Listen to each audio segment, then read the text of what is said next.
The antiseptic smell of the clinic clung to my clothes as I locked the back door, my fingers fumbling with the keys in the October darkness. 6 years of working at Paws and Care Veterinary had taught me to recognize the difference between a routine night and one that would change everything. This was supposed to be routine. My daughter Lily sat on the worn bench near the entrance, her backpack at her feet, scribbling in her homework notebook under the dim security light. At 9 years old, she'd spent more evenings in this clinic than most kids her age, patient and understanding in ways that made my chest tighten with guilt. She deserved better than a mother who couldn't afford childcare, who brought her to work during evening shifts because there was no other option. "Almost done, sweetheart," I called, sorting through the day's paperwork. My best friend and colleague, Sarah Collins, had left an hour earlier, her cheerful wave and promise to cover morning rounds still lingering in my mind. The sound of tires on gravel made me look up. A black SUV pulled into the parking lot, its headlights cutting through the darkness. We'd closed 20 minutes ago, but emergencies didn't follow business hours. I straightened, watching as a man emerged from the driver's side. Large, imposing, wearing a dark suit that seemed out of place in our modest neighborhood clinic. He carried something wrapped in a blanket, moving with urgent purpose toward the door. I was already reaching for my keys again before he knocked. "We're closed. But if it's an emergency," I began. And then I saw the blood soaking through the fabric he held. "My boss's dog," the man said, his voice rough with concern. "Got caught in crossfire. Bullet wound. Our usual vet is out of town, and this was the closest place." Crossfire. The word hung between us, heavy with implications I didn't want to consider, but the whimper from the bundle in his arms made the decision for me. "Bring him in," I said, already moving toward the surgery prep area. "Lily, go to the break room, please." "Mom, is the dog going to be okay?" Her voice was small, worried. She'd inherited my soft heart for animals. "I'm going to do everything I can. Sarah's emergency kit should have her iPad. You can watch something until I'm finished." Lily gathered her things without complaint, casting one concerned glance at the bleeding animal before disappearing down the hallway. The man followed me into the examination room, laying the dog carefully on the steel table. A golden retriever, probably 3 or 4 years old, with intelligent eyes clouded by pain. "What's his name?" I asked, already assessing the wound. "Entry point in the shoulder, possibly still lodged in the muscle." "Duke." I worked quickly, administering pain medication and setting up for surgery. The man, who introduced himself only as Joseph, watched with the kind of intensity that suggested he'd seen worse injuries than this. On people, probably. I tried not to think about what kind of employer kept staff who spoke casually about crossfire, who had dogs that got shot. "How did this happen?" I asked, more to fill the silence than because I expected an honest answer. "Wrong place, wrong time," Joseph replied. "The boss was leaving a business meeting. Rival organization thought they'd send a message." My hands stilled for only a moment. Rival organization. This wasn't a random mugging or a street crime. This was something organized, something dangerous. But Duke whimpered again, and I pushed the fear aside. The dog needed me. The surgery took an hour. The bullet had lodged in muscle tissue, missing the major arteries by centimeters. I removed it carefully, stitched the wound, and administered antibiotics. By the time I finished, my scrubs were spattered with blood, and exhaustion pulled at my bones. "He'll need to stay overnight for observation," I said, washing my hands at the sink. "I can't let him leave until I'm certain there's no internal bleeding I missed." Joseph nodded, pulling out his phone. "I'll let the boss know." He stepped away, speaking in low tones I couldn't quite hear. When he returned, something in his expression had shifted. Assessment, maybe. Approval. "You did good work," he said. "The boss will want to thank you personally. He's particular about Duke. That's not necessary. The fee for emergency surgery will be paid in full, plus compensation for your after-hours work." He pulled out a business card, blank except for a phone number. "He'll be in touch." I took the card, unsure what else to do. Joseph left shortly after, promising to return in the morning for Duke. I checked on the dog once more, satisfied that his vitals were stable, before finally collecting Lily from the break room. She'd fallen asleep on the couch, the iPad dark beside her. I scooped her up, marveling as I always did at how she was growing, How she was getting too big for me to carry like this. Soon she'd be too heavy, too old. The thought brought an unexpected sting to my eyes. In the car, Lily stirred, blinking sleepily. "Is the dog okay?" "He's going to be fine," I assured her. "We'll check on him tomorrow. You're really good at your job, Mom." The simple faith in her voice made my throat tight. "Thank you, baby." As I drove us home through Boston's quiet streets, I thought about the business card in my pocket, about the man named Joseph and his employer, who inspired such obvious loyalty, about the word crossfire and what it meant to live in a world where that was a casual explanation. I thought about the photos in the shoebox under my bed, the ones I'd shown Lily countless times. Pictures of a young man with dark eyes and an easy smile, taken 10 years ago when the world had seemed full of possibility, before he'd vanished without explanation, leaving me pregnant and alone. Lucas Valentasi, the only man I'd ever loved. The father Lily asked about with heartbreaking regularity, wanting to know why he'd left, if he'd ever come back, if he thought about them. I always told her the same thing. Your father loved us very much. But sometimes grown-ups make difficult choices. It doesn't mean he didn't care. It was a careful lie, one I'd crafted to protect her from the truth that I didn't know why he'd left. Why 3 months after he disappeared I'd discovered I was carrying his child. Why every attempt to find him had led nowhere. He'd transferred out of Boston University mid-semester, changed his phone number, left no forwarding address. It was as if he'd been erased from existence. I'd spent months trying to track him down, even hired a private investigator I couldn't afford. Nothing. Lucas Valentasi had simply vanished. So I'd done what I had to do. Finished my degree while pregnant, working double shifts to pay for veterinary school, building a life for Lily from sheer determination and student loans I'd still be paying off when she graduated high school. Sarah had been there through all of it, the only friend who hadn't drifted away when my life became complicated. Now Lily was 9, bright and curious, and so much like her father, it sometimes hurt to look at her. She had his eyes, that same deep brown that seemed to see everything, his stubborn chin, his quick mind that absorbed information like a sponge. 3 days after Duke's surgery, an envelope arrived at the clinic. Inside was payment for the procedure, generous enough to make me double-check the amount, and something else. An invitation, printed on heavy cream cardstock. Annual Charity Gala, benefiting Boston Animal Welfare Foundation, Fairmont Copley Plaza. Black tie, optional. A handwritten note was tucked inside. Your skill saved Duke's life. It would be an honor if you'd attend as my guest. Transport and appropriate attire will be provided. Bring your daughter if you wish.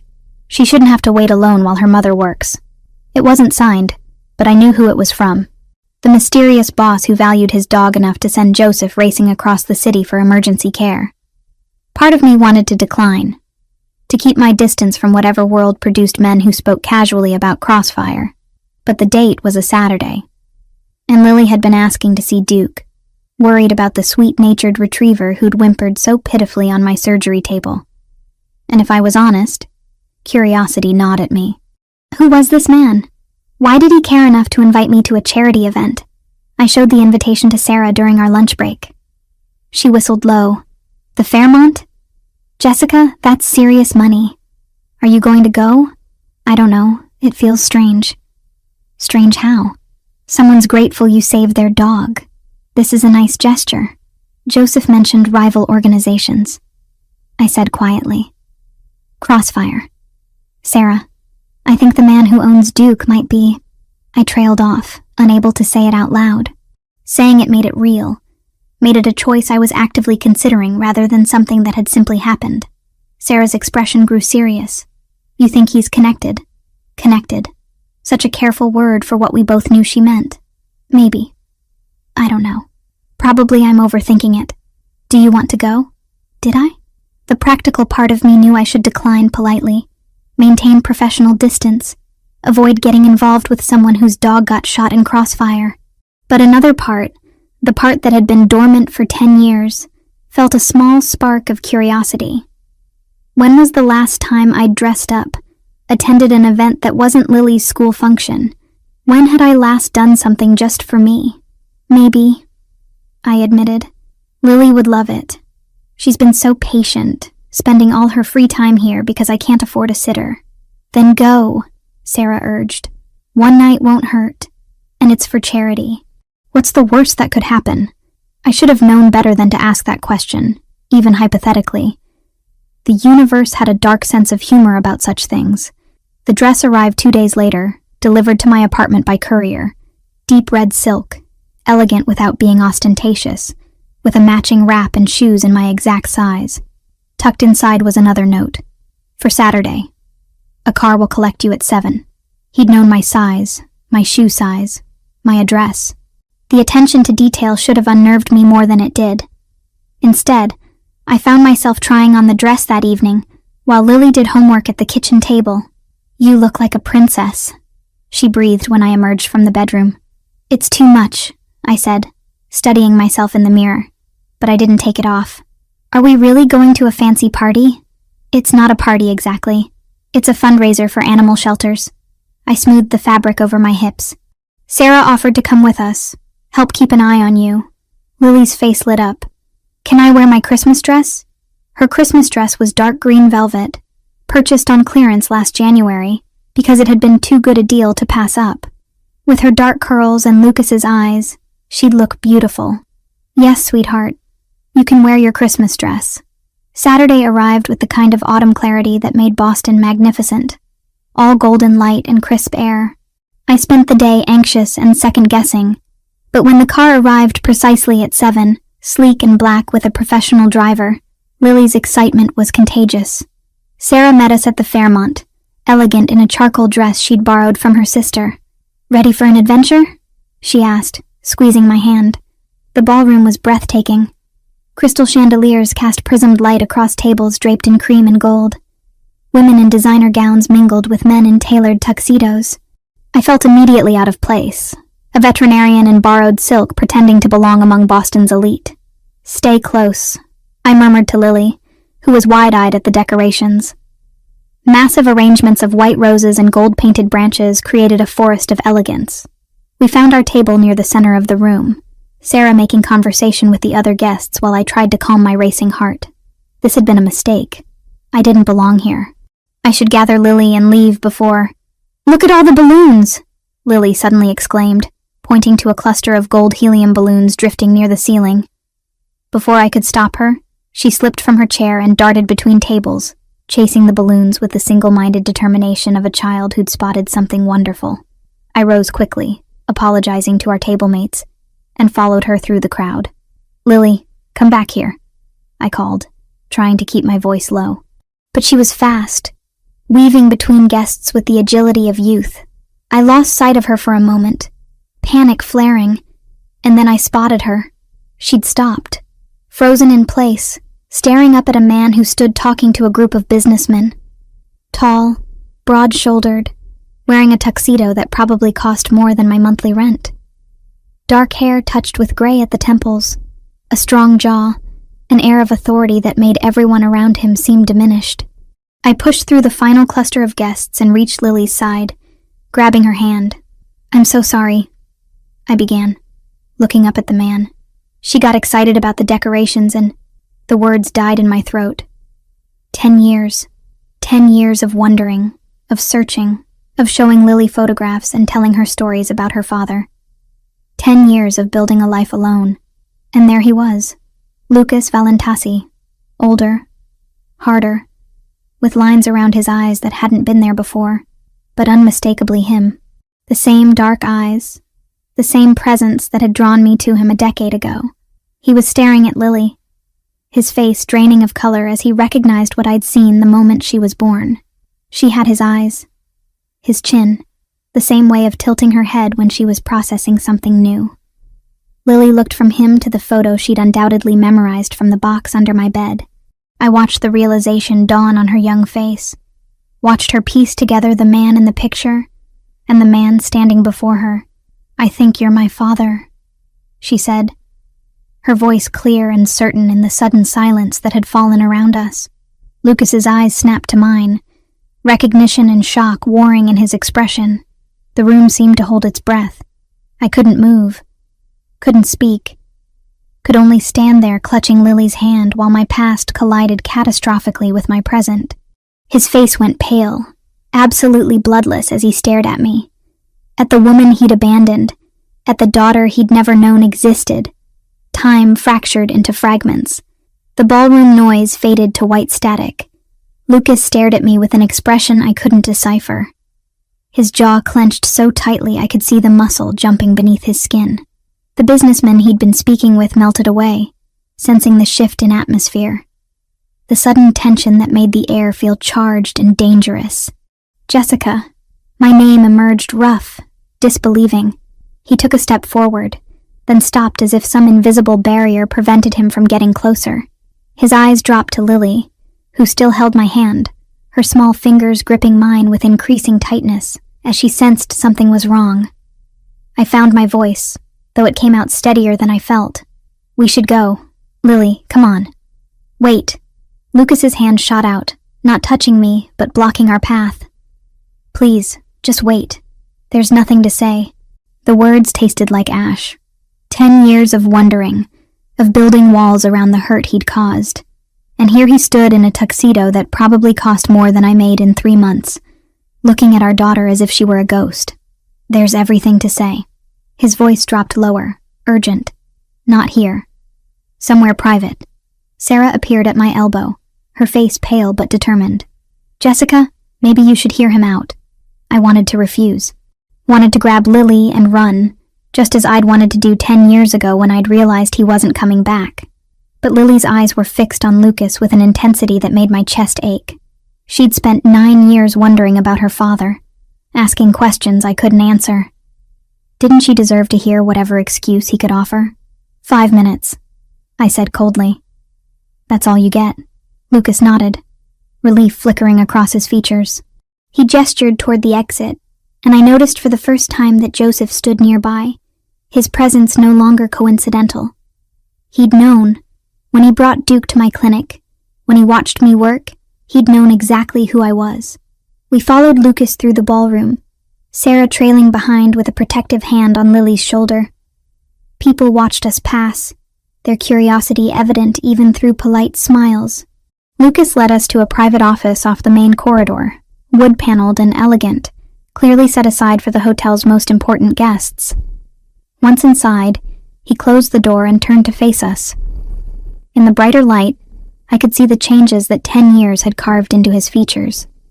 Harder lines around his mouth, silver threading through his dark hair, a wariness in his eyes that hadn't existed in the boy I'd loved. You're Duke's owner, I said, because it was easier than addressing the larger truth standing between us. Yes.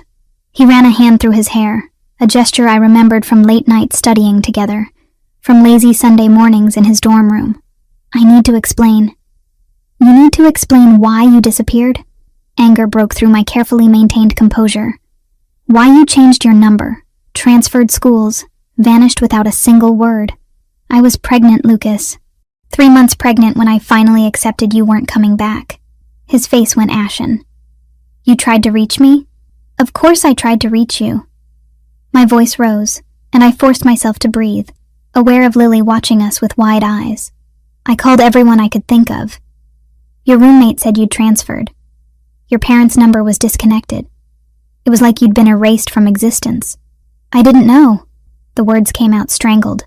Jessica, I swear to you, I didn't know you were pregnant. I didn't know about... His gaze shifted to Lily, softening in a way that made my throat tight. About her. Why did you leave? The question I'd asked myself 1,000 times, lying awake at night while Lily slept beside me in our cramped studio apartment. Lucas's jaw worked. My father. He found out about us. About the life I was trying to build separate from the family business. He gave me an ultimatum. Come home and take my place in the organization or be cut off completely. No money, no protection, no family. And if I refused...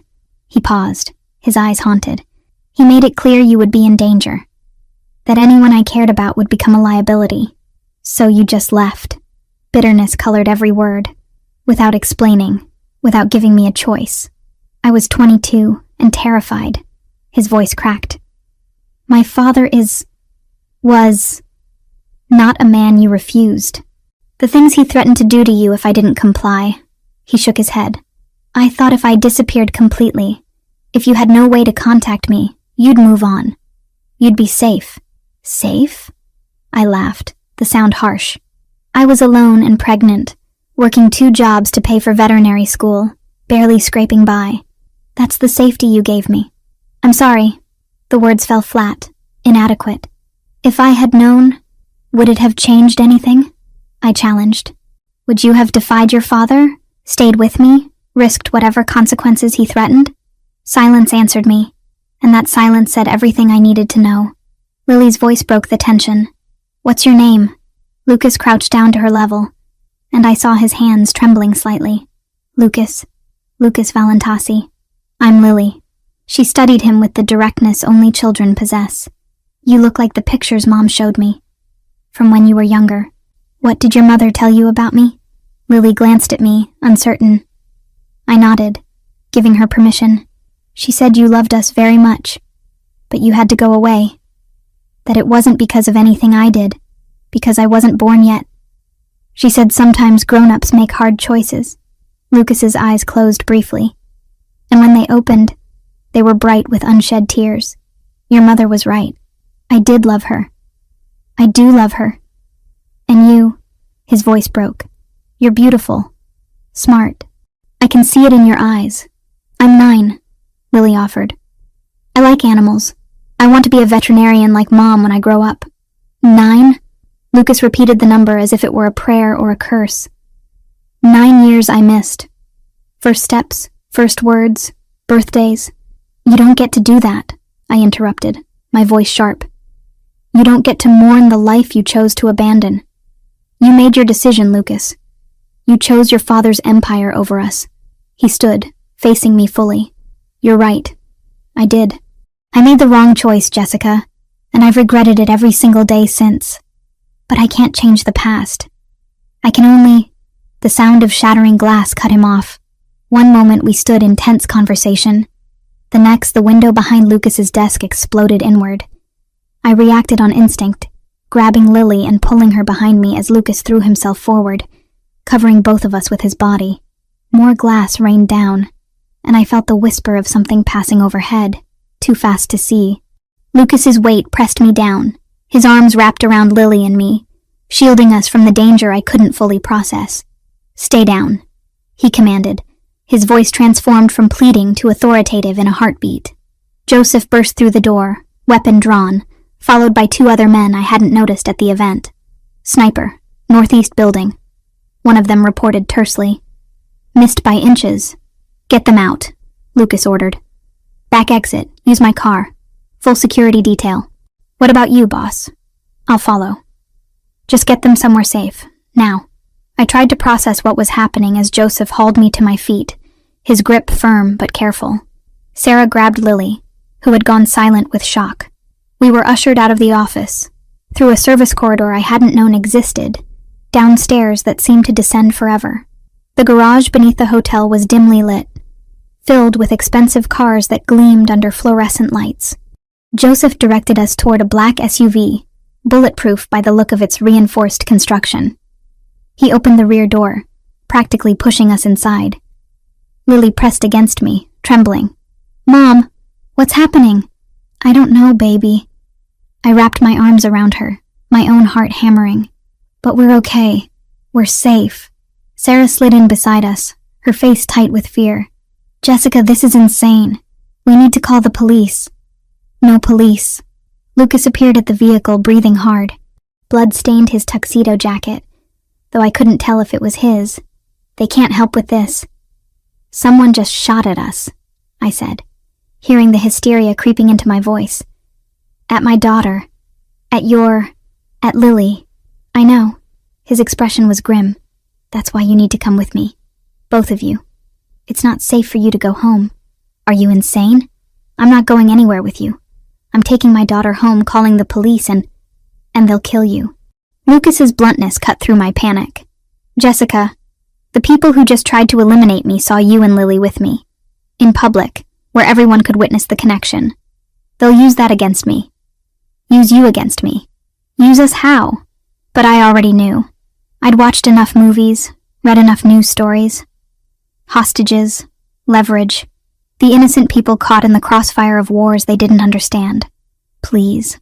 Lucas's voice gentled. I know you have no reason to trust me. I know I have no right to ask this. But let me protect you. Let me keep Lily safe while we figure out who made the hit and neutralize the threat. How long will that take? I don't know. Days, maybe weeks. But I have resources. Places that are completely secure. You'll be comfortable. You'll have everything you need. Except our freedom. I finished bitterly. Except the risk of being murdered by my enemies. His jaw set. I won't apologize for wanting to keep you alive.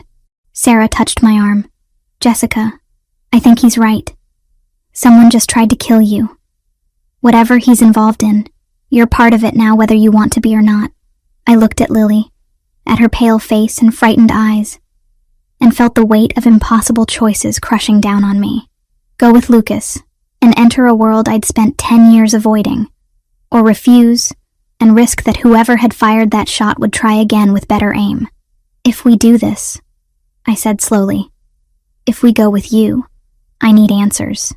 Real answers, not the sanitized version you just gave me. I need to know exactly what kind of danger we're in and why. Lucas nodded. You'll have them. Every answer you want. I swear it. And Lily's safety comes first. Above everything. Above you. Above your business. Above whatever vendetta someone has against you. Agreed. And I need to contact my clinic. Sarah needs to cover my shifts. My patients need care. I'll handle it, Sarah interjected. Don't worry about work. Just keep Lily safe. I hugged her briefly, drawing strength from her presence. Then I looked at Lucas, at the man who'd broken my heart and left me alone, who was now offering protection I didn't want to need. Where are we going? My home in Brookline. It's fortified private. No one gets in without going through multiple security checkpoints. He climbed into the front passenger seat, addressing the driver. Take us to the estate. Call ahead. Have the guest suite prepared. As the SUV pulled out of the garage, I held Lily close and watched the city lights blur past the tinted windows. Somewhere in the past hour, my carefully constructed life had collapsed. The independence I'd fought so hard for, the safety I'd built for my daughter, all of it gone in the space between a child's innocent question and a bullet fired through glass. Lucas turned in his seat, his dark eyes meeting mine. I meant what I said, Jessica. I never stopped loving you. And I will die before I let anyone hurt our daughter. Our daughter. He'd claimed her with those 2 words, acknowledged the bond that biology and abandonment couldn't erase. Part of me wanted to rage at him, to demand he explain how love could coexist with desertion. But Lily was listening. And I'd promised myself years ago that I wouldn't poison her against her father, no matter how much he'd hurt me. Just keep us safe, I said quietly. That's all I'm asking right now. He nodded, and something passed between us, fragile and tentative. Not forgiveness, not reconciliation, but perhaps the first step toward understanding. The road ahead stretched dark and uncertain, full of dangers I couldn't name and choices I wasn't ready to make. But for tonight, for this moment, we were alive. Lily was safe in my arms, and Lucas sat between us and whatever threat lurked in the shadows. The mansion emerged from the darkness like something out of a Gothic novel, all stone and iron gates that swung open silently as our convoy approached. Security cameras tracked our movement, discreet but unmistakable to anyone who knew to look for them. I held Lily closer, feeling her exhaustion seep through her trembling frame. It's big, she whispered, her voice small against the leather seats. It's temporary, I assured her, though I wasn't certain of anything anymore. The estate sprawled across what must have been several acres in Brookline, set back from the main road by a winding drive lined with trees that formed a natural barrier from prying eyes.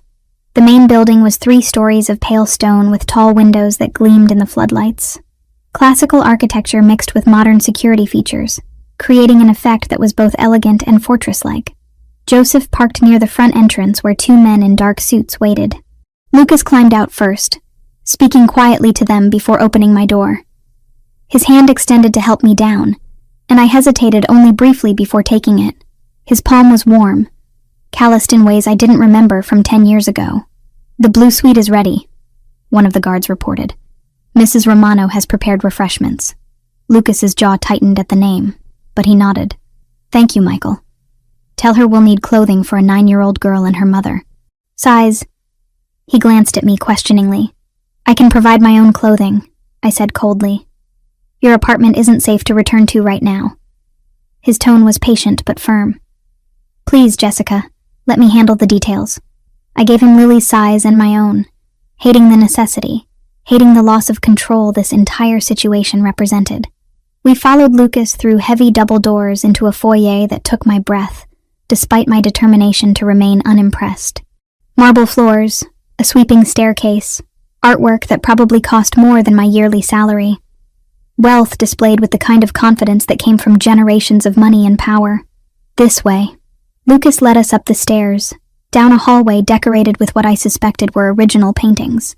He stopped before a door near the end, opening it to reveal a suite that could have housed my entire apartment twice over.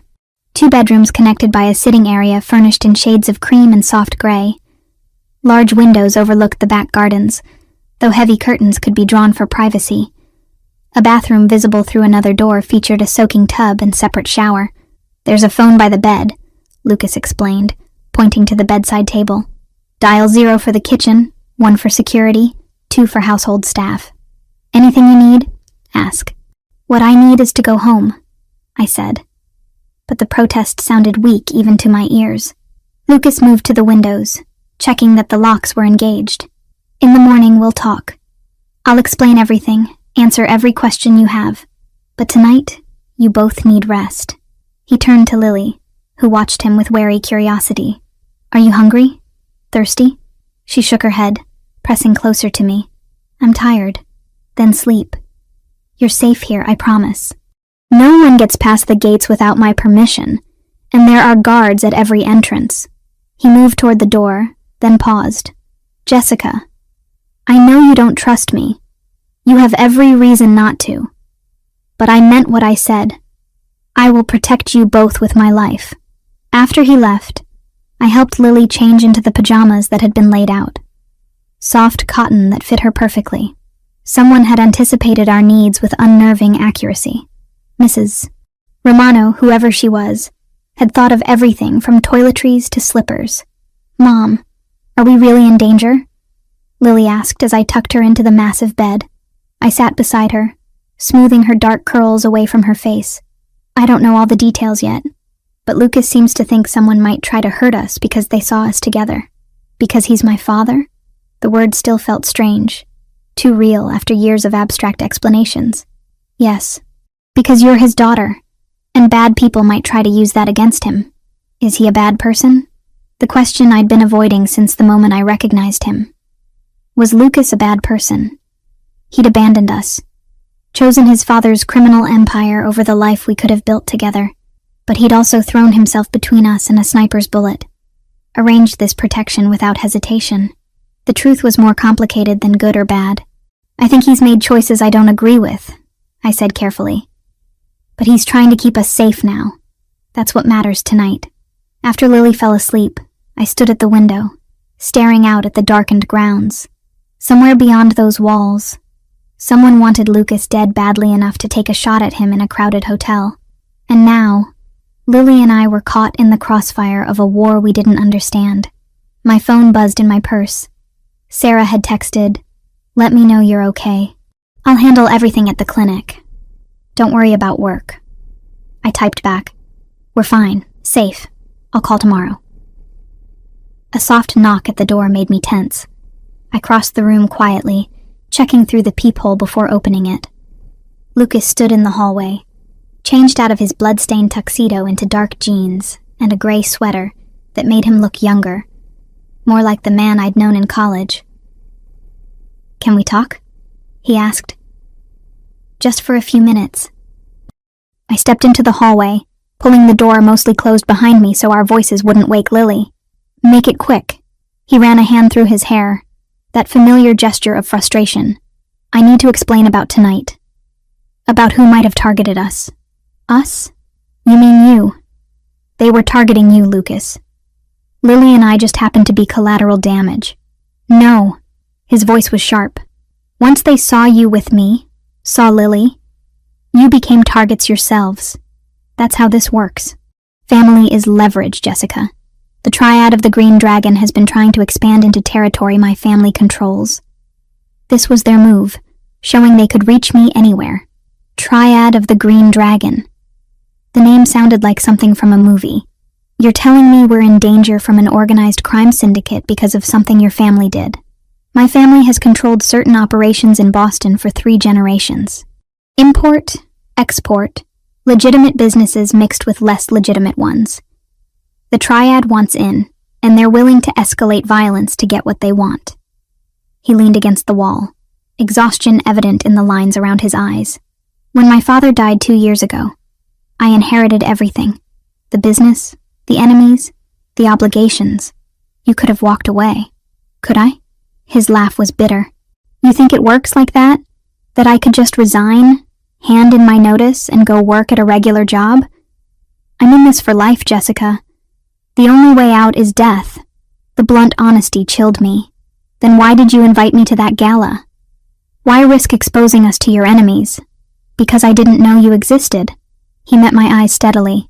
When Joseph brought Duke to your clinic, he did it on his own initiative. Our usual vet was unavailable and Duke was dying. Joseph made a judgment call. He reported back that he'd found a skilled veterinarian, competent and discreet. He didn't mention your name, and I didn't ask. The invitation was meant as a thank you, nothing more. Until Lily walked up to you and announced you were her father in front of half of Boston's elite. I rubbed my temples, feeling a headache building behind my eyes. This is insane, Lucas.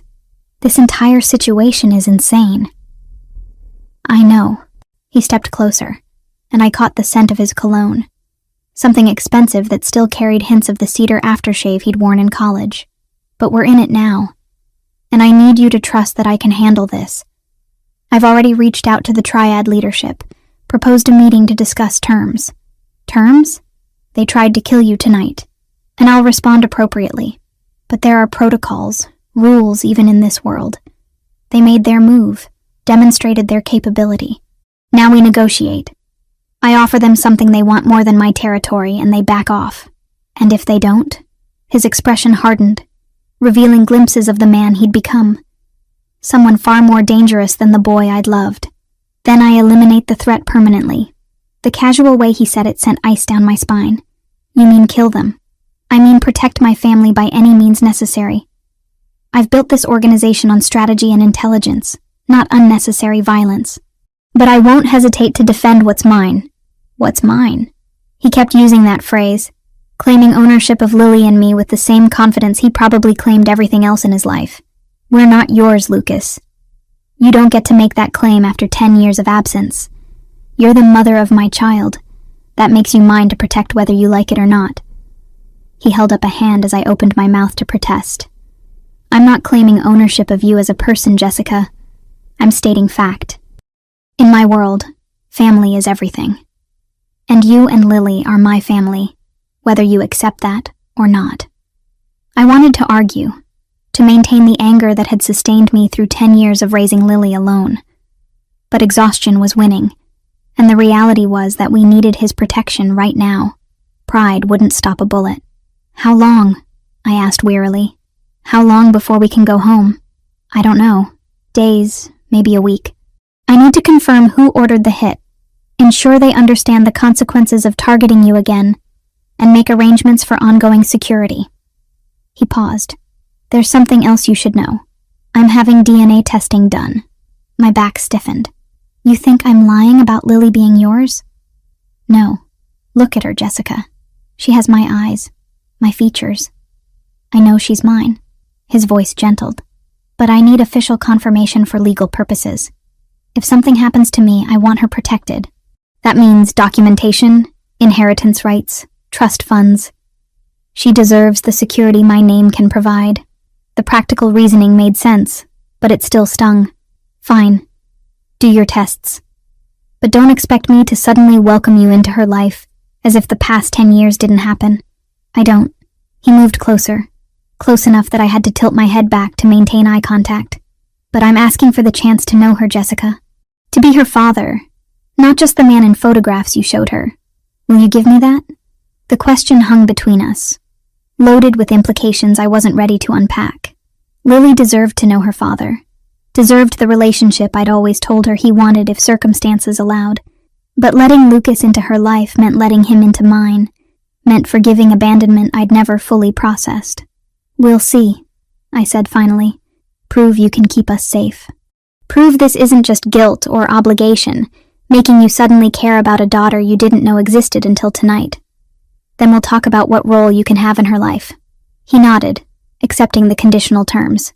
The suite has everything you need. If you think of something missing, use the phone. Mrs. Romano manages the household. She's been with my family for 20 years. You can trust her. After he left, I returned to the bedroom where Lily slept, her dark curls spread across white pillows, her breathing deep and even. She looked peaceful, innocent, unaware of the danger that now shadowed her existence. I'd built a life protecting her from the harsh realities of the world, and in one night, all those carefully constructed walls had crumbled. I lay down beside her, staring at the ceiling, mind racing through everything that had happened. The gala, the recognition, the gunshot. Lucas's revelations about organized crime and family obligations. The casual way he'd accepted that violence might be necessary to protect us. This wasn't the life I'd planned. This wasn't the safe, predictable existence I'd worked so hard to build. But as I listened to Lily's breathing and felt the security of locked doors and armed guards beyond them, I had to admit a terrible truth. For the first time in 10 years, I didn't feel alone. Morning sunlight filtered through the curtains, gentler than I expected given the circumstances. Lily's weight pressed against my side where she'd migrated during the night, seeking comfort even in sleep. I lay still, cataloging the unfamiliar sounds of this house, the distant hum of activity that suggested a household already awake and working. A soft knock drew my attention. I extracted myself carefully from Lily's embrace and padded to the door, opening it to find an older woman with steel-gray hair, pulled into an elegant knot. She wore a simple black dress and sensible shoes, her expression warm but professional. "Good morning, Miss Turner. I'm Mrs. Romano, the estate manager. I've brought breakfast and some clothing options for you and your daughter." She gestured to a cart beside her laden with covered dishes and shopping bags. "Thank you, but you didn't need to." Mr. Valentassi was quite insistent. She wheeled the cart inside with practiced efficiency. "He mentioned your daughter is 9. I've selected several comfortable outfits, nothing too formal. Growing girls need practicality." I watched her set up breakfast on the sitting room table, with the kind of competence that came from years of managing households. "How long have you worked for Lucas?" 20 years, since before his father passed. She poured coffee with steady hands. "I've watched him grow from an impulsive young man into someone who takes his responsibilities seriously. He means well, even when his methods are unconventional." The careful diplomacy suggested she knew far more than she'd ever say. "Did you know about me? About Lily?" Mrs. Romano met my eyes directly. "Not until last night. But I've known for years that something haunted him. Some choice he regretted. Perhaps that was you." She moved toward the door. "He's asked that you and Lily join him for lunch at noon, if you're comfortable with that. The stables are behind the house if your daughter would like to see the horses. There's a pony named Caramel that's quite gentle." After she left, I woke Lily and we shared breakfast in comfortable silence. The food was excellent, far beyond the usual toast and cereal routine we maintained at home. Fresh fruit, warm pastries, eggs prepared exactly how Lily liked them. Someone had been paying attention to details I hadn't even shared. "Can we really see the horses?" Lily asked, her eyes bright with hope. "After you eat and get dressed." I sorted through the clothing Mrs. Romano had provided, finding jeans and soft sweaters in Lily's size, along with similar options for myself. Everything fit perfectly, a fact that should have disturbed me more than it did. We ventured downstairs an hour later, following Mrs. Romano's directions toward the back of the house. The ground stretched further than I'd realized in last night's darkness. Carefully maintained lawns giving way to gardens, and eventually to stables, constructed of the same pale stone as the main building. A young woman in riding gear looked up as we approached. her smile genuine. "You must be Lily. Mr. Valentasi mentioned you might want to meet Caramel."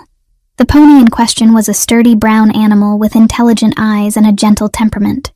Lily's face lit up as the handler showed her how to stroke his nose, explaining about horses with the patience of someone who genuinely loved her work. I stood back, watching my daughter's delight, and tried to reconcile this world with the danger Lucas had described. Armed guards patrolled the perimeter discreetly, but here in the stable yard, everything felt peaceful. Normal even.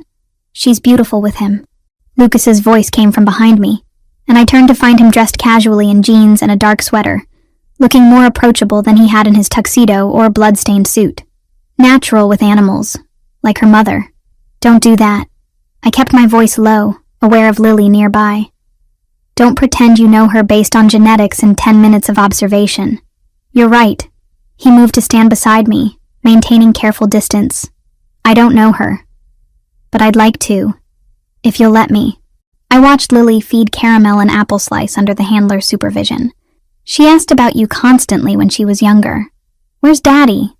Why did he leave? Does he think about us?" I ran out of ways to explain your absence without making you the villain. "I am the villain, Jessica. In your story, in hers, I'm the father who wasn't there. The man who chose something else over his family." He shoved his hands in his pockets.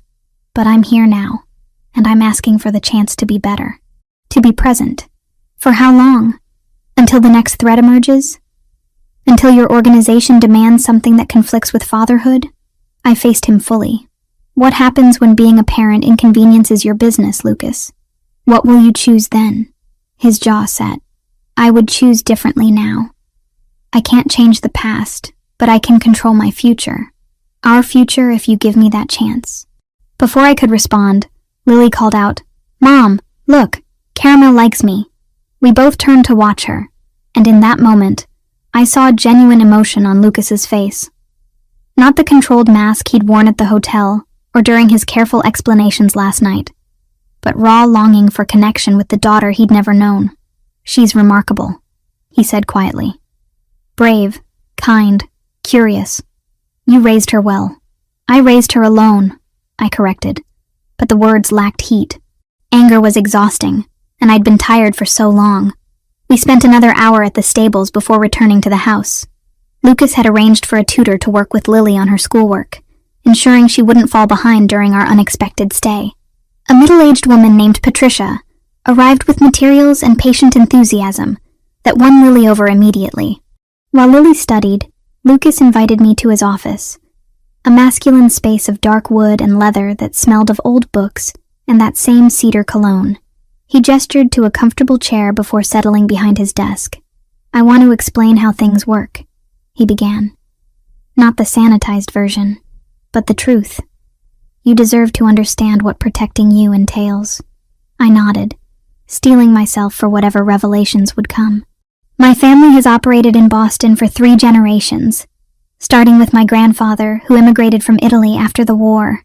He built legitimate businesses, but also controlled certain operations that stayed under official radar. Import, export, distribution of goods that weren't always legal." Lucas spoke matter-of-factly, as if discussing weather rather than organized crime. "My father expanded the empire, diversified investments, created a network that touched everything from construction to shipping to nightclubs. And you inherited all of it when he died." "Yes.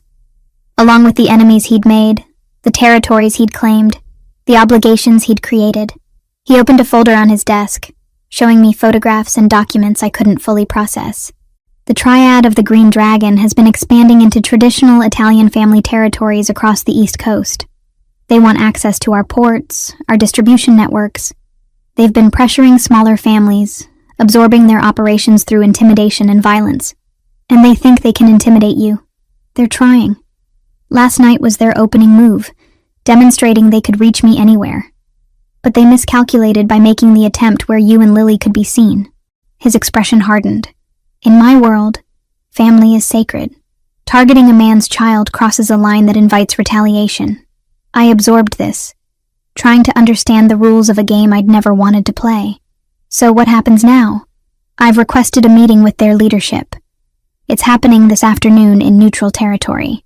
I'll offer them concessions, territory they can have without bloodshed, in exchange for leaving my immediate family untouched. He met my eyes steadily. That includes you and Lily. And if they refuse, then I remind them why my family has held power for 70 years. Not through violence alone, but through strategic thinking and willingness to protect what's ours at any cost. The casual way he discussed potential violence chilled me, yet I couldn't deny the security his power provided. Will it work? The negotiation? Probably. They made their point. I'll make mine. We'll reach an understanding that allows both organizations to profit without further conflict. He stood, moving to the window. But there's something else you need to know. The DNA results came back this morning. My breath caught. That was fast. I have resources that expedite these things. Lily is mine, officially confirmed with 99.9% certainty. He turned to face me. I've already begun paperwork to establish her as my legal heir, with trust funds and inheritance rights that will protect her regardless of what happens to me. You're moving awfully fast. I lost 10 years, Jessica. I won't waste another day. His intensity made the office feel smaller. I'm also arranging security for your clinic, for Sarah, for anyone connected to you. They won't be collateral damage in my world. The thought of Sarah caught up in this nightmare sent panic through me. She doesn't deserve this. She's been nothing but supportive, and now she's in danger because of me. She's safe. I've had people watching her since last night. No one will touch her. He came closer, his presence overwhelming in the quiet room. You need to understand something. Everyone important to you is important to me now. Not as leverage, not as pawns, but as extensions of my family.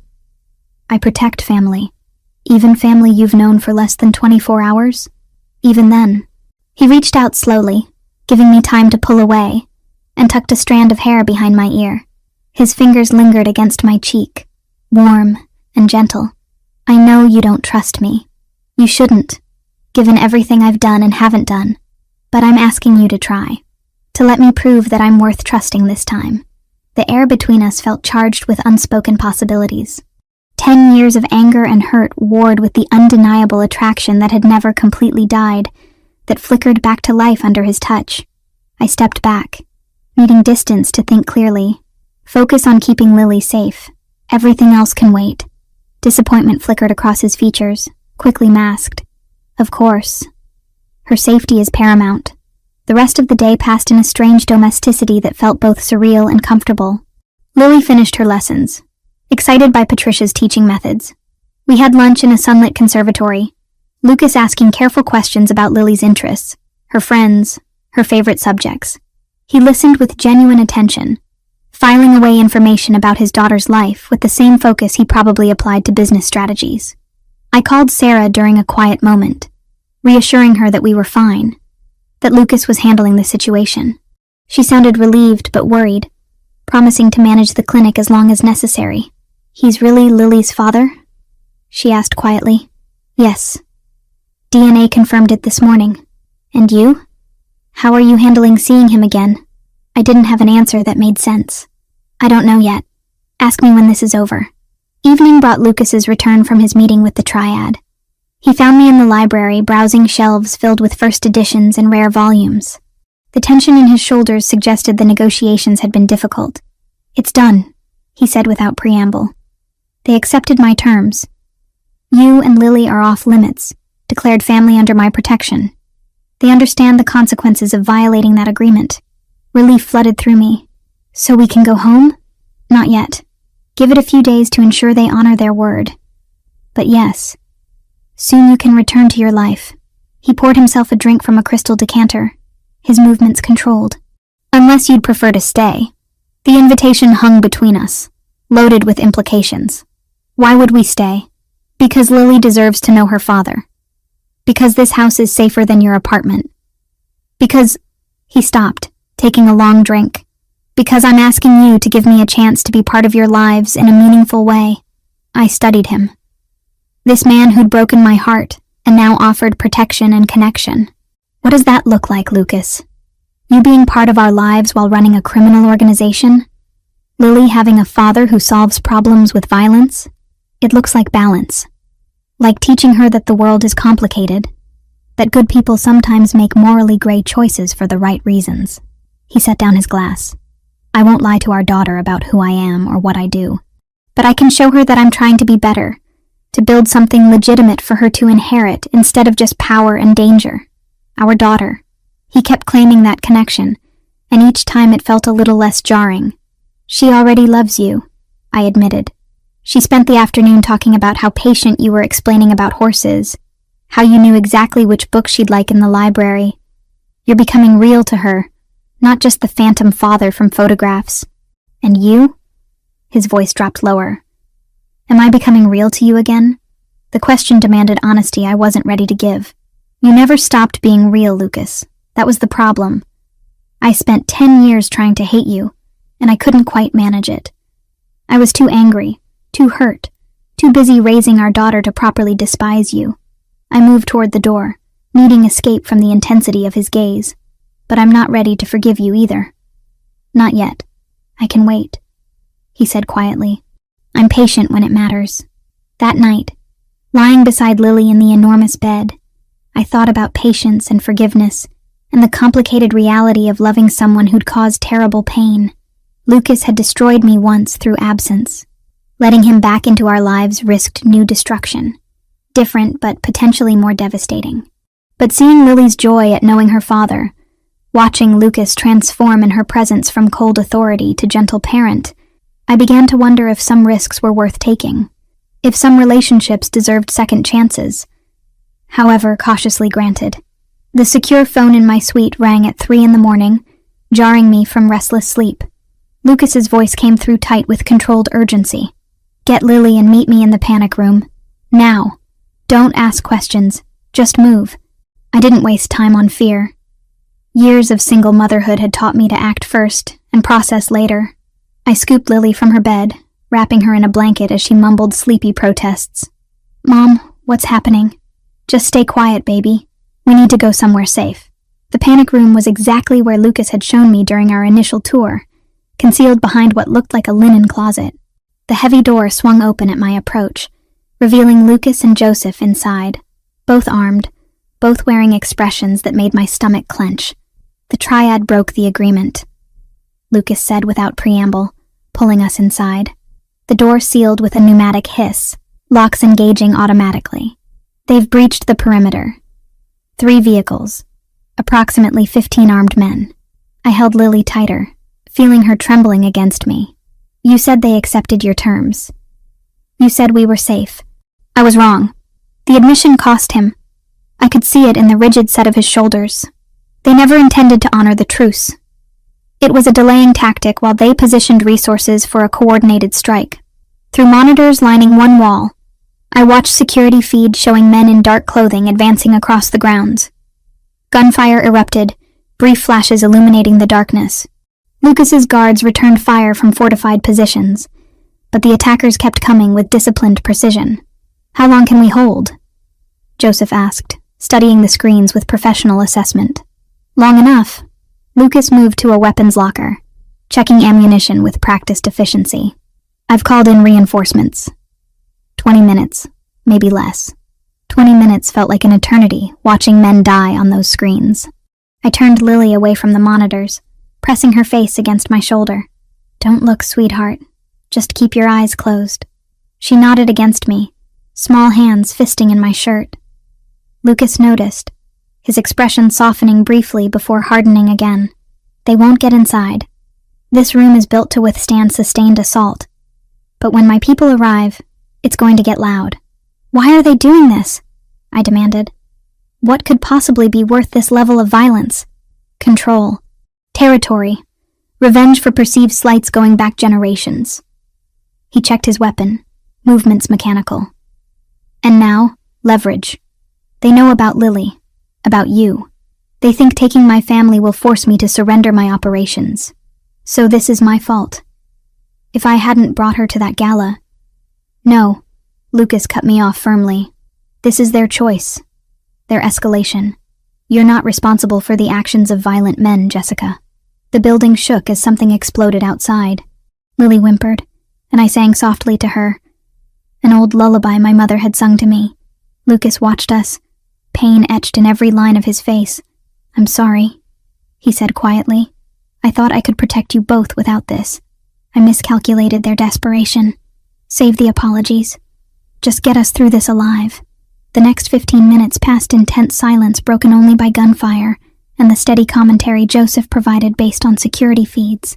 Lucas's guards were holding position, inflicting casualties. But the attackers kept pressing forward with suicidal determination. Then, suddenly, the tide shifted. New vehicles appeared on the monitors, reinforcements arriving with overwhelming force. The Triad soldiers found themselves caught between Lucas's estate guards and fresh fighters who moved with military precision. "That's Anthony," Lucas said with visible relief. "My consigliere. He brought everyone." The battle ended as quickly as it had begun. The surviving attackers retreated, leaving bodies scattered across the formerly pristine grounds. Lucas waited another 10 minutes, confirming the all-clear before unsealing the panic room. Mrs. Romano met us in the hallway, her usually composed expression tight with concern. "The guest rooms are secure. I've prepared tea and something calming for the child." "Thank you." I followed her, too numb to feel anything beyond gratitude that Lily was unharmed. Lucas stayed behind, coordinating cleanup and security enhancements with grim efficiency. By dawn, the grounds showed no evidence of the violence that had occurred. Bodies removed, bullet casings collected, damaged landscaping already being repaired. The machine of Lucas's organization operated with disturbing effectiveness. I found him in his office, staring at reports with hollow eyes. "How many?"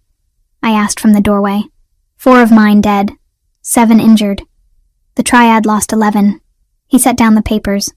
"Unacceptable losses on both sides. What happens now?" Now I respond in a way they can't ignore or dismiss. His voice was cold, empty of the warmth I'd glimpsed over the past week. "I eliminate their leadership, destroy their infrastructure, and send a message that attacking my family invites total destruction." The casual discussion of murder should have horrified me. A week ago it would have. But watching armed men storm the house where my daughter slept had recalibrated my sense of acceptable violence. "I want to leave," I said quietly. "This isn't sustainable, Lucas. Living like this, constantly under threat, waiting for the next attack. Lily deserves better than growing up in a war zone. You think leaving makes you safer?" He stood, moving around the desk. "They know about you now, Jessica. Leaving just removes my protection without eliminating the threat. Then what are you suggesting? That we stay here indefinitely? That Lily grows up behind gates and armed guards, never knowing normal life? I'm suggesting you let me eliminate the threat permanently. Give me time to dismantle the Triad's operations, to ensure they lack the resources and leadership to ever threaten us again." He reached for my hands, and I let him take them. 1 week. That's all I need. And then you choose. Stay here where I can protect you both, or return to your life with security measures in place. But don't make the choice now, not while you're terrified and exhausted. Wait until the immediate danger has passed. I pulled my hands back. I need to talk to Sarah, check on the clinic. I need something normal to anchor me before I lose my mind. He nodded, gesturing to the phone on his desk. "Use my line." "It's secure," Sarah answered on the second ring, her voice thick with sleep. "Jessica? Is everything okay?" "Define okay," I said with bitter humor. "We're alive. That counts for something. I saw the news. Multiple casualties at a Brookline estate, though they're not releasing the address." "Was that?" "Yes. The people Lucas warned about decided negotiations weren't working fast enough." I sank into Lucas's chair, suddenly unable to stand. "Sarah, I don't know what to do. Part of me wants to grab Lily and run as far as possible. But Lucas says that just makes us easier targets. He's probably right," she said carefully. "As much as I hate admitting it. Jessica, you're dealing with organized crime. Normal rules don't apply. Maybe staying under his protection until the situation stabilizes is the smart move. When did you become Team Lucas?" "When I realized he's kept you alive this long. Look, I don't trust him. I think he's dangerous and probably has done terrible things. But he clearly cares about you and Lily. That counts for something in this situation." We talked for another 20 minutes, Sarah updating me on clinic operations and reassuring me that everything was under control. Her normalcy grounded me, reminded me that a world existed beyond violence and fear. After hanging up, I found Lily in the library with Patricia, working on math problems as if last night's attack had never happened. The resilience of children never ceased to amaze me. "How is she?" Lucas asked, appearing beside me so quietly I jumped. "Better than I am," I admitted. "She's adaptable in ways I've forgotten how to be." We watched her in silence. This daughter we'd created and lost, and found again. "I'm leaving in an hour," Lucas said finally. "Anthony and I are meeting with our captains to coordinate the response. I'll be gone most of the day." "Be careful," I said, the words automatic. He looked at me with surprise and something else. Something warmer. "You're worried about me. I'm worried about what happens to Lily if you get yourself killed playing Mafia war games." But the words lacked conviction.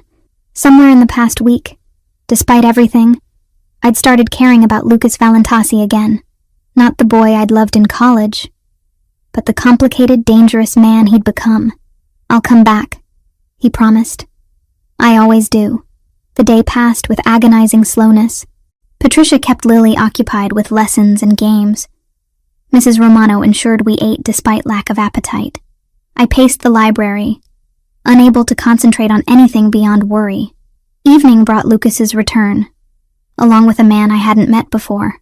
Tall, silver-haired, with sharp eyes that assessed everything. Lucas introduced him as Anthony Pellegrini, his consigliere and right hand. "Mrs. Turner." Anthony greeted me with old-world courtesy. "I apologize for meeting under such circumstances. Lucas speaks very highly of you." "Does he?" I glanced at Lucas, who had the grace to look slightly embarrassed. "He does.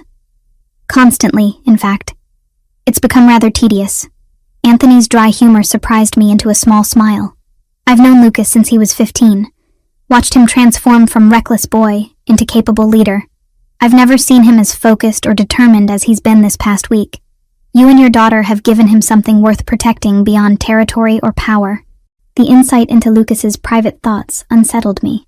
"What's the situation?" I asked, changing the subject.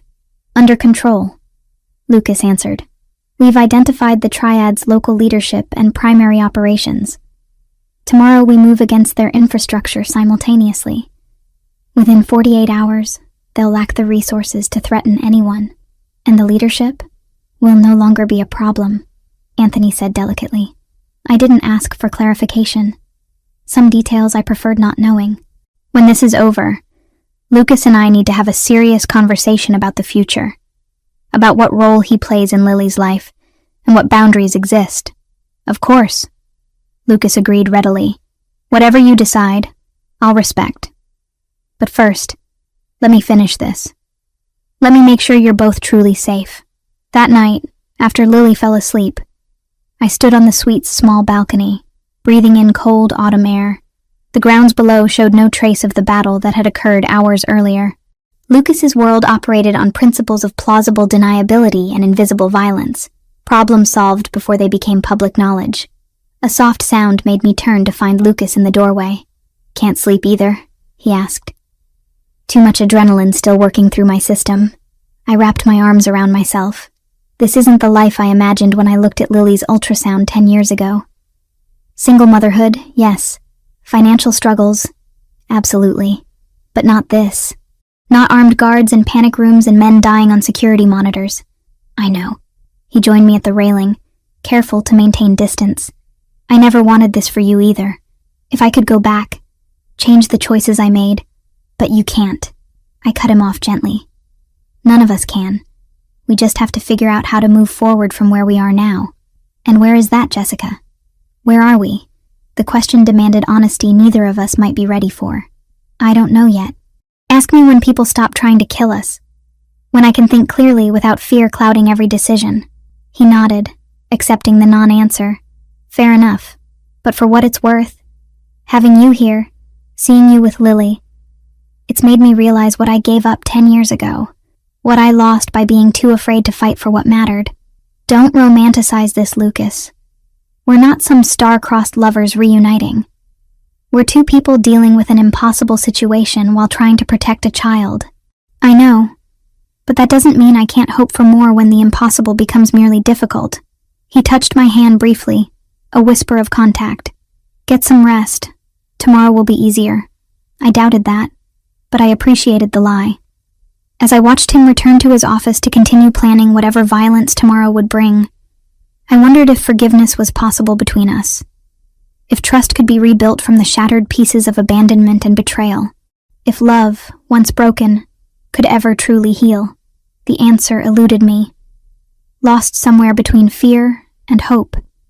Between the woman I'd been and whoever I was becoming in this strange new world where danger and safety wore the same face. 3 weeks after the attack, life had settled into a rhythm that felt almost normal. Lucas's promised retaliation against the Triad had been swift and comprehensive, executed with the kind of precision that spoke to decades of organizational experience. I didn't ask for details, and he didn't volunteer them. All I knew was that the threat had been neutralized, the Triad's Boston operations dismantled, and their leadership no longer capable of threatening anyone. I'd begun returning to the clinic 3 days a week, driven by a security detail so discreet I sometimes forgot they were there. Sarah greeted my first day back with a fierce hug and questions I couldn't fully answer about the past month. Patients welcomed me with the comfortable familiarity of small-town veterinary practice, their concerns about sick cats and aging dogs refreshingly mundane. But evenings found me at Lucas's estate, a decision I'd made consciously rather than out of necessity. Lily had flourished under his attention, her initial wariness transforming into genuine affection. She called him Dad now without prompting, and the joy in Lucas's eyes every time he heard that word made my chest ache. Tonight was different. Lucas had arranged something special, a charity event at the Fairmont, the same hotel where our lives had collided so spectacularly. The irony wasn't lost on me as I stood in front of the mirror, adjusting the emerald silk gown he'd sent, taking Mrs. Romano's advice to avoid the predictable navy. "You look beautiful, Mom," Lily said from her position on my bed, where she was supposedly doing homework, but mostly watching me get ready. "You think so?" I smoothed the fabric over my hips, still adjusting to clothing that cost more than my monthly grocery budget. "Dad's gonna think so too." She grinned, her matchmaking obvious even at 9 years old. Lucas had given her that confidence, that security of knowing both parents wanted her and each other. It terrified me how quickly we'd all adapted to this new reality. A knock at the suite door announced Lucas himself, devastating in a charcoal suit that emphasized his broad shoulders. His eyes swept over me with appreciation that sent heat flooding through my body. "You're stunning," he said simply. "Are you ready?" "As ready as I'll ever be for returning to the scene of our first disaster." I grabbed my wrap, kissing Lily goodbye. Mrs. Romano would supervise her evening routine with the kind efficiency that had become comforting rather than intrusive. The drive to the Fairmont passed in comfortable silence. Lucas's hand rested on mine, a casual intimacy we'd developed over weeks of shared dinners and quiet conversations after Lily went to bed. We hadn't discussed what we were becoming, preferring to let the relationship evolve without pressure or expectations. The ballroom looked different from my memories. Or perhaps I was different. Instead of feeling out of place, I moved through the crowd with Lucas at my side, meeting business associates and their wives with the composure I'd learned from watching him navigate these social waters. "Jessica." A familiar voice made me turn to find Sarah approaching, stunning in a charcoal dress that brought out the color in her dark eyes. Lucas invited me. "I hope you don't mind." "Mind? I'm thrilled." I hugged her, grateful for the anchor of friendship in this sea of strangers. "You look amazing." "You do too. This whole situation suits you better than I expected." She glanced at Lucas, who'd been pulled into conversation with a state senator. "He really cares about you, you know. It's obvious to anyone watching." Before I could respond, a man approached our group, silver-haired and distinguished, with the kind of presence that commanded attention. Lucas stiffened almost imperceptibly beside me, his hand finding the small of my back in a protective gesture. "Lucas," the man greeted him with cool civility. "I heard about your troubles with the Triad. Unfortunate business. Franco." Lucas's voice was carefully neutral. "I didn't expect to see you here. I'm a patron of animal welfare, same as anyone." Franco's eyes shifted to me, assessing. "And this must be the woman who's captured Boston's most eligible bachelor. Jessica Turner, if the rumors are accurate." Something in his tone set my nerves on edge. Lucas's tension radiated through his touch on my back. "This is a social event," he said quietly. "Let's keep it that way." "Of course. I merely wanted to offer congratulations on your new family situation. A daughter, I understand." 9 years old. Franco's smile didn't reach his eyes. "It must be challenging, discovering fatherhood so unexpectedly." "It's been a blessing," I interjected, unwilling to let this man's subtle menace go unchallenged. "Lily is remarkable, and Lucas has been wonderful with her." "I'm sure." Franco's attention returned to Lucas. "We should talk business sometime soon. There are matters from the old days that require addressing. Your father and I had an understanding that I believe you've been ignoring." "My father's understandings died with him," Lucas replied coldly. "I run things differently. Yes, I've noticed. More legitimate, more cautious. Some might say softer." Franco's implications were clear. "It makes one wonder if domestic life has weakened your instincts." The temperature around us seemed to drop. Other guests noticed the tension, conversations faltering as attention shifted toward our group. Lucas's hand on my back pressed slightly. A signal I'd learned meant he wanted me to step away from potential conflict. "If you'll excuse us," Lucas said smoothly. "I promised Jessica a dance." He guided me toward the dance floor before Franco could respond, his movements controlled but urgent. Once we were surrounded by other couples, he pulled me close, his jaw tight with suppressed anger. "Who is he?" I asked quietly. "Franco Caruso, an old associate of my father's who thought he had permanent influence over family operations." Lucas's voice was low, meant only for me. "He's been pushing for meetings, trying to leverage past agreements into current power. I've been refusing, and he's not taking it well." "What kind of agreements?" "The kind that involved questionable business practices and moral compromises my father was willing to make." "I'm not." His eyes met mine. "I meant what I told you, Jessica. I'm transitioning operations toward legitimacy. Franco represents everything I'm trying to leave behind. Will he be a problem? Probably. But nothing I can't handle." He pulled me closer as the music swelled. "I won't let him threaten what we're building. Not our family, not our future. Our family, our future." The possessive pronouns felt less jarring each time he used them. "What are we building, Lucas?" I asked, needing to name the undefined thing between us. "Something real," he said simply. "Something worth protecting, unless you want something different." The question demanded honesty I'd been avoiding. "I don't know what I want anymore. A month ago, I had my life planned out. Single mother, dedicated veterinarian, small apartment and smaller dreams. Now I'm living in a mansion, wearing designer gowns and falling for the man who broke my heart 10 years ago." "Falling for?" He pulled back slightly to see my face. Present tense. "Don't look so smug." But I couldn't stop the smile tugging at my lips. "I'm terrified, Lucas. Of trusting you again. Of Lily getting hurt. Of this world you live in. But I'm also happier than I've been in years. That scares me most of all." "It scares me too," he admitted. "Every morning I wake up certain you'll realize you deserve better than a former criminal trying to go legitimate. That you'll take Lily and leave, and I'll lose you both again." His hand cupped my cheek. "But I'm asking you to take the risk anyway. To give us a real chance." Before I could respond, the music ended, and polite applause rippled through the ballroom. Lucas led me off the dance floor, his hand still clasped in mine. Sarah found us near the bar, her expression concerned. "That man who was talking to you earlier, Franco something, he's been watching you both all night. It's creepy." I followed her gaze to find Franco indeed staring at us from across the room, his expression calculating. Unease prickled down my spine. "Lucas says he's an old associate causing problems.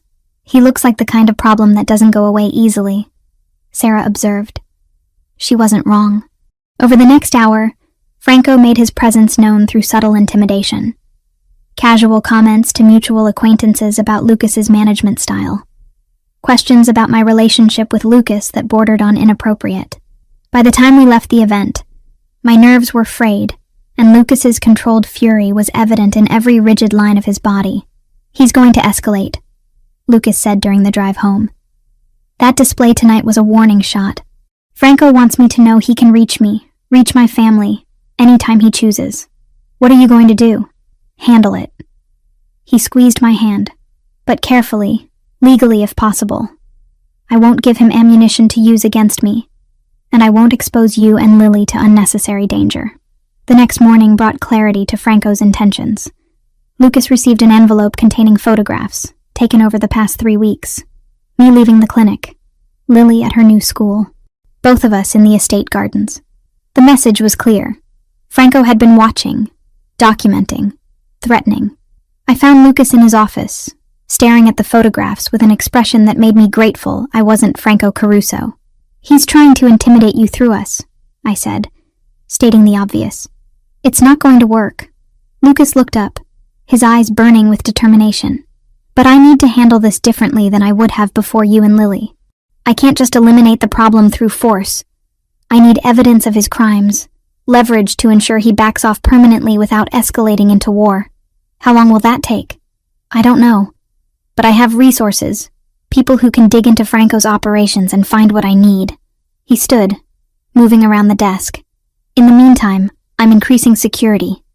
For you, for Lily, for the clinic. I'm not living in fear again," I protested. "We just got past that with the triad. This is different. Franco is playing a longer game, using information and influence rather than direct violence." Lucas took my hands.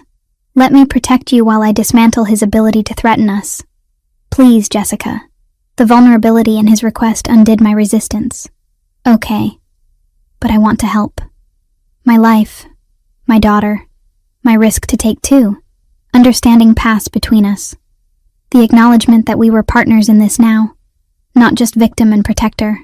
Whatever came next, we'd face it together, with all the complicated, messy reality that entailed. 2 weeks into investigating Franco Caruso, I discovered I had a talent for research I'd never known existed. While Lucas worked his networks and Anthony deployed professional investigators, I approached the problem from a different angle, using publicly available records and legal databases to trace Franco's legitimate business holdings. "You found something," Lucas said, appearing in the library where I'd spread documents across 3 tables. It was past midnight, but sleep felt impossible when I was close to connecting the pieces. "Franco owns 17 businesses across Boston," I explained, pointing to my hand-drawn chart. "Restaurants, construction companies, import firms, all legitimate on the surface. But look at the pattern of acquisitions." I traced the timeline with my finger. Every property he purchased in the past 5 years was previously owned by people who filed bankruptcy within months of selling to him. Lucas studied my notes, understanding dawning in his expression. He's forcing them out, creating financial pressure until they have no choice but to sell it below market value. Exactly. And when I cross-referenced with court records, 3 of those former owners filed harassment complaints before dropping them.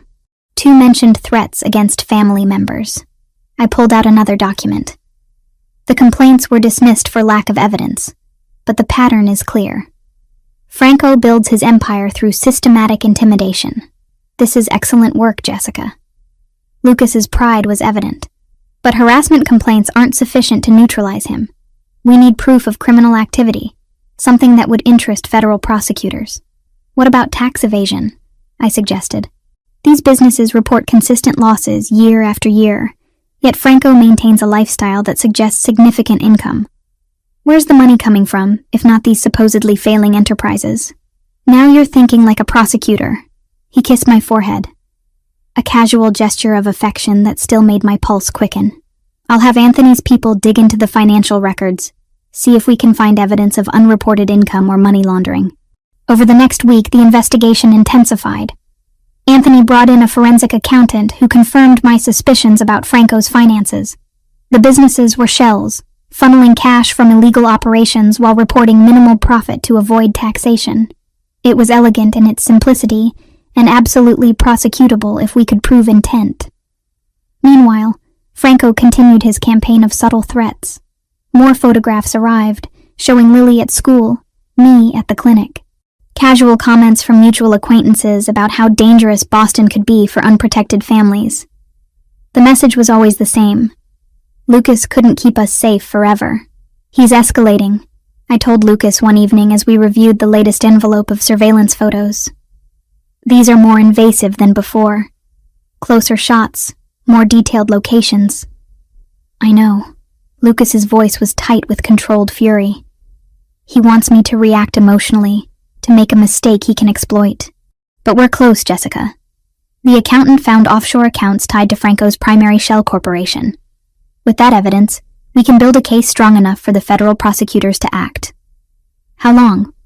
Days, maybe a week. Anthony is coordinating with contacts in the FBI, ensuring the evidence gets to the right people. He pulled me close, his embrace protective and reassuring. I promised I'd handle this legally, without unnecessary violence. I'm keeping that promise. The break came unexpectedly. Franco, confident in his untouchability, made an error. One of his enforcers approached a business owner Sarah knew, a woman who operated a pet supply store near my clinic. The enforcer threatened her family unless she sold her property to Franco at a fraction of its value. And unlike previous victims, she recorded the conversation. Sarah brought her to me, and together we brought her to Lucas. The recording was damning, clear evidence of extortion tied directly to Franco's organization. Combined with the financial evidence of tax evasion and money laundering, it was exactly what we needed. This woman is incredibly brave, Lucas told me after listening to the recording. But she's also now in danger. Franco will retaliate if he discovers she went to authorities. Then we protect her, I said firmly, the same way you protect us. She doesn't suffer for doing the right thing. Lucas nodded, already making arrangements for security detail. Watching him coordinate protection for a stranger, seeing him choose the legal path over expedient violence, I realized how much he'd changed. Or perhaps how much I'd learned about the man he truly was beneath the dangerous reputation. The federal arrests came on a Wednesday morning. FBI agents raided Franco's businesses simultaneously, seizing records and arresting key personnel on charges of extortion, tax evasion, and money laundering. Franco himself was taken from his home in handcuffs, his carefully constructed facade of respectability crumbling under the weight of evidence we'd helped compile. I watched the news coverage with Lily, who didn't fully understand what was happening but sensed my relief. "Is that the bad man who was bothering us?" she asked, pointing to footage of Franco being led into federal custody. "Yes, sweetheart, but he can't bother anyone anymore. The police have him now." Lucas joined us, wrapping his arms around both of us from behind. "It's over," he said quietly. "The prosecutors have enough evidence to ensure Franco spends the next decade in prison. His organization is dismantled, his assets frozen. He's no longer a threat." "You did it," I said, turning in his embrace. "You handled it exactly the way you promised, legally, without unnecessary violence." "We did it," he corrected. "Your research, Sarah's contact, that brave woman who recorded the extortion. This was a team effort, Jessica. And it proves something important." "What's that?" "That I can operate differently. That building something legitimate, relying on law and evidence instead of force, it works.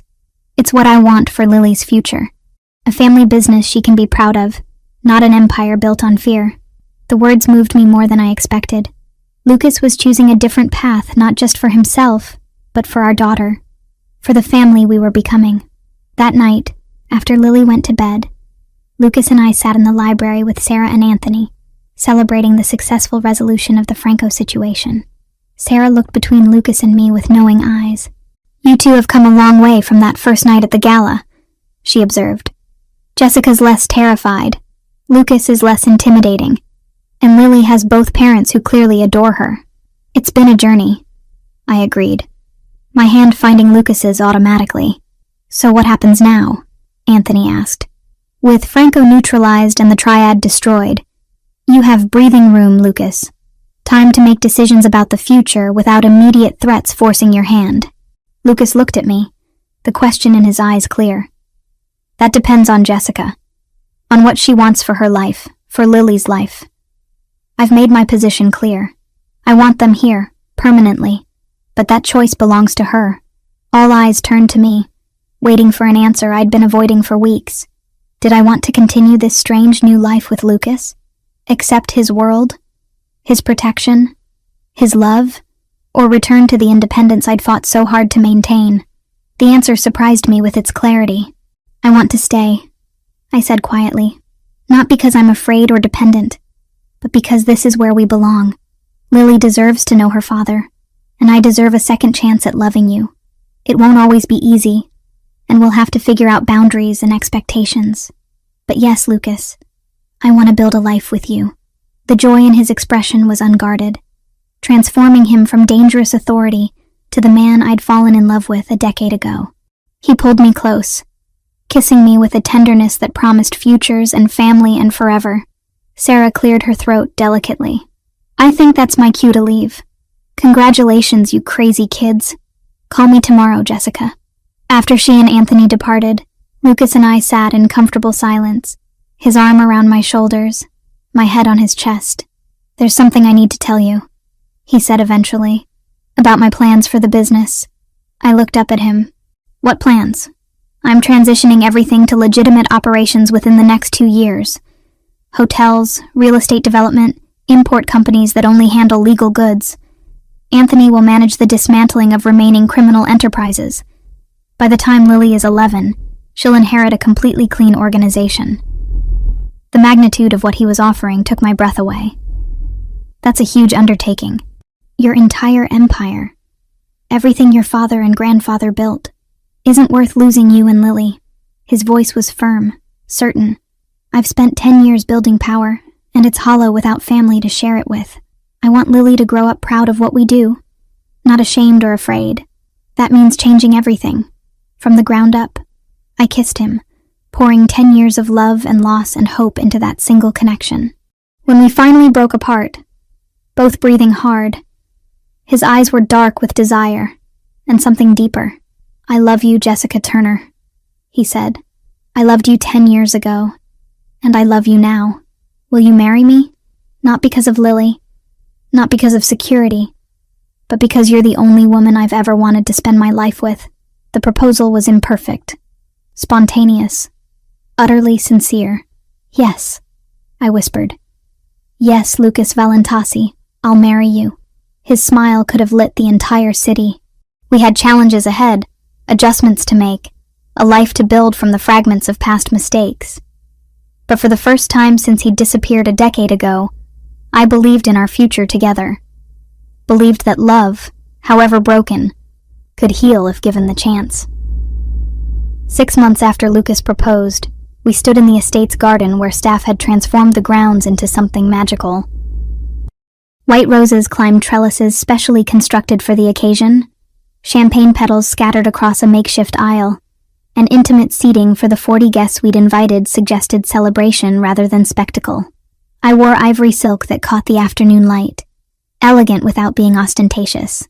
Sarah had helped me choose it from 3 options Lucas provided, her enthusiasm infectious as she declared me the most beautiful bride she'd ever seen. My hands trembled slightly as Mrs.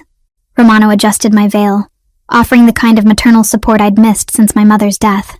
"You look radiant, dear," she said with genuine warmth. "Mr. Valentasi has been pacing since dawn. I've never seen him so nervous."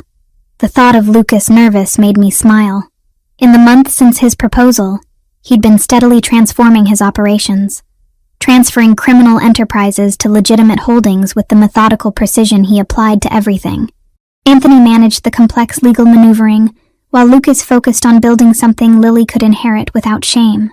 My expanded veterinary clinic now operated from a larger facility Lucas had purchased and renovated, complete with state-of-the-art equipment and enough space for Sarah to bring on 2 additional veterinarians. The foundation we'd established together provided free care to rescue animals throughout Boston, fulfilling dreams I'd thought impossible during my years of financial struggle. "Mom, you're so pretty!" Lily burst into the room wearing her flower girl dress, a confection of champagne tulle that made her look older than 9. Her dark curls were swept into an elegant updo, tiny white roses woven through the style. "Dad's waiting outside. He says he can't believe he gets to marry you. Dad." She called him that so naturally now, the relationship between them growing stronger daily. Lucas taught her Italian phrases over breakfast, helped with homework in the evenings, read bedtime stories with voices that made her giggle. He was present in ways that mattered, building memories that would sustain her through life. "Is everyone here?" I asked, checking my reflection one final time. "Everyone," Sarah confirmed, appearing in the doorway with her own bouquet. As my maid of honor, she'd been instrumental in planning this wedding, insisting on details that honored both Lucas's world and my simpler preferences. The string quartet is ready. Joseph looks remarkably dapper in his tuxedo, and Anthony has been crying since the ceremony started. Anthony's crying? That surprised me. Lucas's consigliere projected such controlled competence. Apparently he's sentimental about weddings. Sarah grinned. Who knew? Come on, let's get you married before Lucas wears a path in the grass. The garden had been transformed into an intimate sanctuary. Guests rose as I appeared, their faces friendly and welcoming. Associates from Lucas's legitimate businesses mixed with veterinarians from my clinic, Sarah's family, and the few friends I'd maintained through years of single motherhood. Two worlds blending into something new. But I only saw Lucas standing beneath an arch of white roses, his expression arrested as he watched me approach. He wore a tailored suit that emphasized his broad shoulders, his dark hair touched with distinguished silver at the temples. At 38, he'd grown into his authority, projecting confidence tempered by the humility of second chances. Anthony stood beside him as best man, indeed looking misty-eyed. Joseph sat in the front row with Mrs. Romano and Duke, the golden retriever whose injury had inadvertently reconnected me with Lucas. The dog's presence felt appropriate, a reminder of the unlikely circumstances that had brought us to this moment. I walked alone down the aisle, having no father to give me away but needing no one to transfer ownership. This marriage was my choice, freely made, born from love rather than necessity. Lily preceded me, scattering petals with theatrical flair that made guests chuckle. When I reached Lucas, he took my hands, and I saw wonder in his eyes. You're breathtaking, he whispered, voice rough with emotion. You clean up pretty well yourself, I replied, trying to lighten the intensity of the moment. The ceremony was brief, officiated by a judge Lucas knew through business connections. We'd written our own vows, promises that acknowledged our complicated past while embracing our future. Jessica, Lucas began, his voice steady despite the emotion I knew he felt. 10 years ago, I made the worst mistake of my life. I left you when I should have fought for us. I missed the birth of our daughter, her first steps, her first words. I lost years I can never reclaim. But standing here today, I promise you this. I will never leave again. I will protect you and Lily with everything I have. I will build a life worthy of your trust, a legacy worthy of our daughter. I will love you through challenges and joy, through doubt and certainty, for all the days I'm given. You and Lily are my family, my purpose, my redemption. Tears blurred my vision as I began my own vows. Lucas, when you disappeared 10 years ago, you broke something in me I thought couldn't be repaired. I spent a decade building walls, protecting Lily and myself from further hurt. Then you walked back into my life through the most unlikely circumstances, and those walls started crumbling. You've shown me that second chances are real, that love can heal even the deepest wounds. I promise to trust you with my heart, despite our history. I promise to build this life together as partners, not as victim and protector. I promise to love you fully, completely, with all the strength you've taught me I possess. Today I choose you, Lucas Valentasi, not because I need you, but because I want you. That makes all the difference. The judge pronounced us married, and Lucas pulled me close, kissing me with a tenderness that promised private celebrations later. Guests applauded, Lily squealed with delight, and Anthony definitely cried. The reception flowed seamlessly from ceremony, tables arranged in the garden beneath strings of lights that would illuminate the evening. Staff circulated with champagne and hors d'oeuvres while guests mingled. The atmosphere relaxed despite the formal setting. Sarah cornered me near the bar, her expression both happy and teasing. So, Mrs. Valentasi, how does it feel to be married to Boston's most reformed crime boss?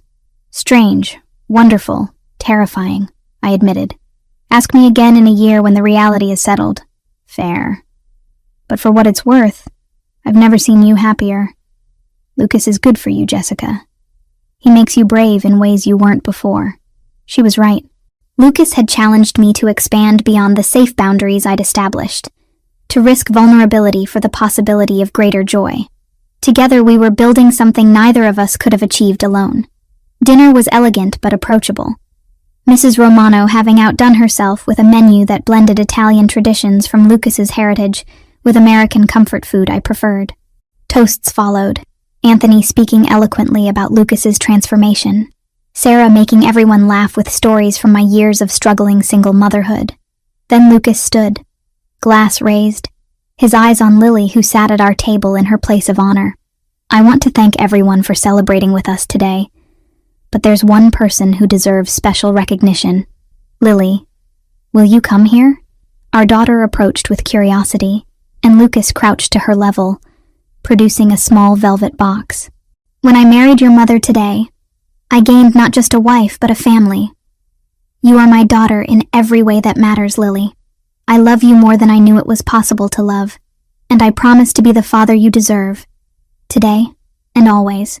He opened the box to reveal a delicate necklace, a small lily pendant in white gold. This is a promise, from me to you, that I will always be here, that you can count on me, that you're loved beyond measure. Lily threw her arms around his neck, the kind of spontaneous affection children give freely. I love you too, Dad, she said loudly enough for everyone to hear. There wasn't a dry eye in the garden. As evening settled and dancing began, I found myself in Lucas's arms, swaying to music played by the string quartet. The estate lights glowed warmly, stars appearing overhead, and our daughter danced with Duke, making everyone laugh with her enthusiasm. Happy? Lucas asked, his breath warm against my ear. Incredibly, I admitted, though I never imagined my life would look like this. Better or worse than your plans? I pretended to consider. Better.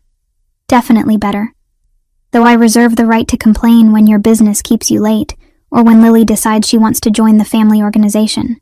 She's going to run legitimate hotels and real estate development, not criminal enterprises, he reminded me with mock seriousness. Completely different career path. Still intimidating. She has your eyes and your determination. I pity anyone who underestimates her. She has your compassion and your courage. Together, she's going to be unstoppable. He kissed my temple. Thank you, Jessica, for giving me this second chance, for trusting me with your heart again. I know what it cost you. You've earned it, I said simply. Every day you earn it. That's what matters. Later, as guests departed and staff cleaned up, the three of us sat on the garden steps watching the stars. Lily between us, Lucas's arm around my shoulders, my hand in his. A family forged from mistakes and miracles, from patience and persistence. This is perfect, Lily announced with the certainty of childhood. We're all together now. Forever and ever. Forever and ever. Lucas echoed, meeting my eyes with a promise I finally believed he'd keep. Forever, I agreed, squeezing his hand. The future stretched before us, unknown but no longer frightening. Whatever challenges came, we'd face them together as the family we'd chosen to become. Love hadn't been enough 10 years ago, but time and growth had transformed it into something stronger, deeper, sustainable. We'd found our way back to each other through impossible circumstances, and this time, nothing would tear us apart. This was our beginning, hard-won and precious, built on foundations of honesty and commitment that would weather whatever storms might come. The end